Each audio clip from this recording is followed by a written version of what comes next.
এটা কথা মই আগতেও কৈছোঁ এতিয়াও কওঁ তুমি যদি কাৰোবাক মৰম দিছা না you should be proud of that তুমি সেলফলেছলি আনকণ্ডিশ্যনেলি কাৰোবাক মৰম দিছা সেই মৰমৰ ভেলিউ যদি কোনোবাই দিব পৰা নাই সেইটো তোমাৰ ভুল নহয়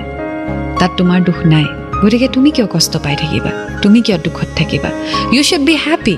যে তুমি মৰম দিছা তুমি অনেষ্ট হয় তুমি ষ্ট্ৰং হয় তুমি ট্ৰু লাভ কৰিছা চ' ৱাই আৰ ইউ ছাফাৰিং তুমি ছাফাৰ কৰিব নালাগে সেইজনে ছাফাৰ কৰিব লাগে যিয়ে তোমাৰ সঁচা মৰম হেৰুৱালে সেইজনে ছাফাৰ কৰিব লাগে যিয়ে তোমাৰ নিচিনা ল'ৰা এজন হেৰুৱালে সেইজনে ছাফাৰ কৰিব লাগে যিয়ে অনেষ্টি হেৰুৱালে ইজন্ট দ্যাট চ' তুমি কিয় কষ্ট পাই আছা ইউ শুড বি হ্যাপি তুমি মৰম দিলা তাই ভেলু নকৰিলে তাই গুচি গ'ল কেতিয়াবা হয়তো তাই বুজিব তোমাৰ মৰম and that will be too late এতিয়া প্ৰথম কথা হ'ল তুমি নিজৰ বিষয়ে চিন্তা কৰা নিজৰ কথা চিন্তা কৰা মা দেউতাৰ কথা চিন্তা কৰা কেৰিয়াৰৰ কথা চিন্তা কৰা and love will come to you one day someday someone will come into your life